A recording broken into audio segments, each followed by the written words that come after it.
ಪೆರಿಯಾಪಟ್ಟಣ ತಾಲೂಕಿನ ಚಿಕ್ಕಬ್ಯಾಲಾಳು ಗ್ರಾಮದಲ್ಲಿ ನೂತನವಾಗಿ 20 ಲಕ್ಷ ರೂಪಾಯಿ ವೆಚ್ಚದಲ್ಲಿ ನಿರ್ಮಾಣವಾದ ಸಂವಿಧಾನ ಶಿಲ್ಪಿ ಡಾಕ್ಟರ್ ಬಿ.ಆರ್. ಅಂಬೇಡ್ಕರ್ ಭವನವನ್ನು ಉದ್ಘಾಟಿಸಿದರು.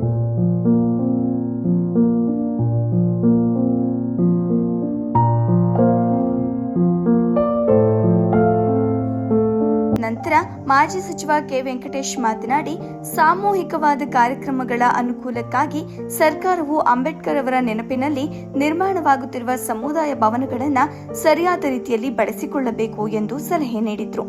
ತಾಲೂಕಿನಲ್ಲಿ ಹಿಂದಿನ ವರ್ಷಗಳಲ್ಲಿ ಮಂಜೂರಾದ ಭವನಗಳ ಪೈಕಿ ಒಂದನ್ನು ಹೊರತುಪಡಿಸಿ ಎಲ್ಲವೂ ನಿರ್ಮಾಣವಾಗಿದ್ದು, ಉಳಿದಿದ್ದನ್ನು ಆದಷ್ಟು ಬೇಗ ಪೂರ್ಣಗೊಳಿಸಬೇಕೆಂದು ಅಧಿಕಾರಿಗಳಿಗೆ ಸೂಚನೆ ನೀಡಿದ ಅವರು, ಪ್ರಸ್ತುತವಾಗಿ ಸರ್ಕಾರವನ್ನು 22 ಸಮುದಾಯ ಭವನಗಳನ್ನು ಮಂಜೂರು ಮಾಡುವಂತೆ ಕೋರಲಾಗಿತ್ತು.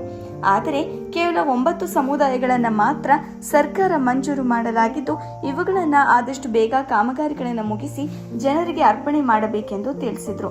ವರದಿ ಎಚ್. ಡಿ. ರಮೇಶ್, ಪಿರಿಯಾಪಟ್ಟಣ. ಸಮುದಾಯ ಭವನಕ್ಕೆ ಮಂಜೂರು ಮಾಡಿಸಿದ್ದೀವಿ. ಎಲ್ಲ ಕೆಲಸ ಪ್ರಾರಂಭ ಆಗಿದೆ, ಒಂದ್ ಕಡೆ ಮಾತ್ರ ಆಗಿಲ್ಲ ಅಂತ ನಮ್ಮ ಅಧಿಕಾರಿಗಳು ಹೇಳ್ತಾ ಇದ್ದಾರೆ. ನಾನು ಅವ್ರಿಗೆ ಮನವಿ ಮಾಡೋದೇನಪ್ಪ, ಆದಷ್ಟು ಶೀಘ್ರದಲ್ಲಿ ಎಲ್ಲ ಅಂಬೇಡ್ಕರ್ ಭವನ ಎಲ್ಲೆಲ್ಲ ಪ್ರಾರಂಭ ಮಾಡಿದ್ರೆ ಅವನ್ನೆಲ್ಲ ಮುಗಿಸ್ಬೇಕಂತ ಕೆಲಸ ಆದಷ್ಟು ಶೀಘ್ರದಲ್ಲಿ ಮಾಡಿಸಿ. ಮತ್ತೆ ಈ ಸಲ 9 ಮಂಜೂರಾಗಿದೆ, 9 ಮಂಜೂರಾಗಿದೆ. ಅದನ್ನು ಸಹ ಆದಷ್ಟು ಬೇಗ ಮಾಡ್ತಕ್ಕಂಥ ಕೆಲಸ ನಾವು ಮಾಡಬೇಕು ಅಂತ ಹೇಳಿ ಈ ಸಂದರ್ಭದಲ್ಲಿ ಹೇಳ್ತಾರೆ.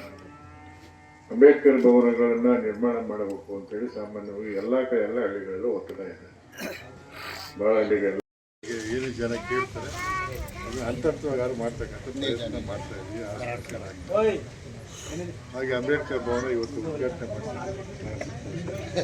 ಅಂಬೇಡ್ಕರ್ ಅವರು ನಮಗೆ ಸಂವಿಧಾನ ಮಹಾನ್ ವ್ಯಕ್ತಿ. ಅವರ ನೆನಪಿನಲ್ಲಿ ನಮ್ಮ ಸಮುದಾಯವನ್ನು ನಿರ್ಮಾಣ ಮಾಡೋದು ಮತ್ತು ಅದರಲ್ಲಿ ತಮ್ಮದೇ ಆದ ಚಟುವಟಿಕೆಗಳನ್ನು ನಡೆಸತಕ್ಕಂಥ ಅವಕಾಶ ಆಗಿದೆ. ಅದರಿಂದ ಅಂಬೇಡ್ಕರ್ ಎಲ್ಲ ಕಡೆ ಏನೇ ಒತ್ತಡ ಇದೆ ಎಲ್ಲ ಕಡೆ ಮಾಡ್ಕೊಂಡಿದ್ದಾರೆ.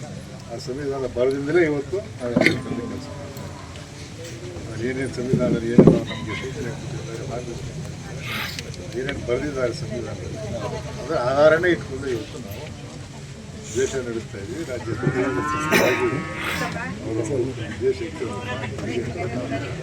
ಅವರ ಸ್ಮರಣೆ ಭಾಳ ಒಳ್ಳೆಯ ಕೆಲಸ. ನಾನು ಆದಷ್ಟು ಪ್ರಯತ್ನ ಮಾಡ್ತೀವಿ, ಎಷ್ಟು ಸಾಧ್ಯತೆ ಪ್ರಾಮಾಣಿಕ ಪ್ರಯತ್ನ ಮಾಡಿ ಕೆಲಸ ಮಾಡ್ತೇವೆ. ಸಲ 22 ಮಾಡ್ಕೊಂಡು ಈಗ 9 ಮಾಡ್ಕೊತೀವಿ. ಸಲ 20 ಕೇಳಿದ್ವಿ, ನೀವು 9 ಕೊಟ್ಟಿದ್ದೀವಿ. ಇನ್ನೂ ಪ್ರಯತ್ನ ಮಾಡಿ ಮಾಡ್ತಕ್ಕಂಥ ಕೆಲಸ ಮಾಡಿ ಜನ ಒಳ್ಳೆಯದಾಗಿದೆ. ಮತ್ತು ಈ ಗ್ರಾಮ ಸಮಸ್ಯೆ ಬಗ್ಗೆ ಅನೇಕ ವಿಚಾರ ಹೇಳಿದರೆ